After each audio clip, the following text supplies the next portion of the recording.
မင်္ဂလာပါခုတစ်ခါမှာတော့ကျွန်တော်တို့ဒီသင်တန်းမှာမေးထားတဲ့ထဲမှာတစ်ခုကိုပြန်လည်ဖြေချပေးမှာဖြစ်ပါတယ်အဲ့တော့ Ajit online မှာ shape file upload လုပ်လို့မရဘူးပေါ့နော်အဲ့တော့ထူးသဖြင့်တော့ကျွန်တော်တို့ဒီ public account ပေါ့ဒီ free ဖွင့်ထားတဲ့ public account တွေကသူ shape file ကို upload လုပ်ခွင့်မပေးဘူးပေါ့နော်ဘာပဲအဲ့လို upload လုပ်လို့ရမလဲဆိုရင်ဒီမှာကြည့်လိုက်မယ်ဆိုရင် local ပေါ့local ကနေပြီးတော့ file တစ်ခုတင်လိုက်မယ်အဲ့တော့သူ CSV ရဲ့ GeoJSON ရဲ့ KML ရဲ့ဒီ file type 3ခုပဲသူက upload လုပ်ခွင့်ပေးတာဖြစ်ပါတယ်အဲ့တော့ organization account ပေါ့နော်ဒီမှာ license တဲ့ account မှာဆိုရင်တော့ကျွန်တော်တို့ဒီတခြားဒီ file အမျိုးအစားတွေပေါ့နော်ဒီမှာဆိုရင် geo package လည်းရတယ် shape file လည်းရတယ်ပေါ့နော်ဒီ database file တွေပေါ့နော် excel file တွေအားလုံးပေါ့နော် upload လုပ်လို့ရပါတယ်အဲ့တော့ကိုကအဲ့တော့ဆိုရင်ဘယ်လိုမျိုးလုပ်မလဲပေါ့နော်အဲ့တော့ကိစ္စတော့မရှိဘူးကျွန်တော်တို့ဒီ file type ကိုပြန်ပြီးတော့ conversion ပြန်ပြီးတော့လုပ်ပြီးတော့တင်လို့ရပါတယ်အဲ့တော့ဒီမှာဆိုရင် JS shape file တစ်ခုတင်ထားတယ်ပေါ့နော်အဲ့တော့ဒီ shape file လေးကိုကျွန်တော်တို့ဒီ R2 box ထဲမှာ conversion tools ကနေ JSON ဆိုတဲ့ဒီပေါ့နော်ဒီ tool ကိုဖြည့်ချလိုက်မယ်ဆိုရင် features to JSON ဆိုပြီးတော့ရှိပါတယ်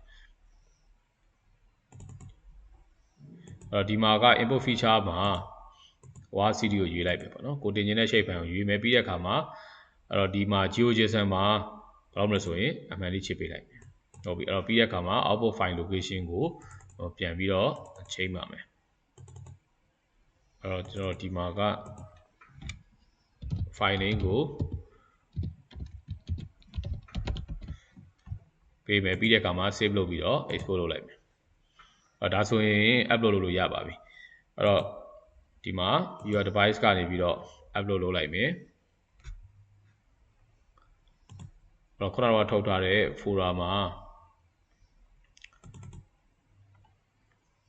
ဒီမှာတစ်ခါကျရင်ဘာမှမတက်ဘူးပေါ့နော်အဲ့ဒါလေးကဒီအောက်မှာကျွန်တော်တို့ကသွားပြီးရွေးပေးရမှာအဲ့တော့ all file ကိုရွေးလိုက်အဲ့တော့သူ export မပြီးသေးဘူးခဏစောင့်လိုက်ဟုတ်ပြီရပြီဆိုရင်ပြန်သွားလိုက်မယ်အဲ့တော့ဒီမှာတက်လာပြီပေါ့အဲ့တော့ select လုပ်ပြီးတော့ဖွင့်လိုက်ပြီးတော့ upload လုပ်လိုက်မယ် create and add to map ဒါဆိုရင်ရသွားပြီပေါ့နော်အဲ့တော့ဒီလိုနည်းလမ်းနဲ့ဒီ public ဟိုပါနော်ဒီ account ဖွင့်ထားတဲ့သူတွေကအမှတ်မှာပေါ့နော်ကျွန်တော် conversion လုပ်ပြီးတော့ဒီ Ajit online မှာ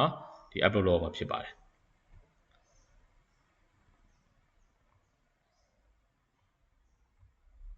ဒါဆိုရင်တက်လာပါပြီ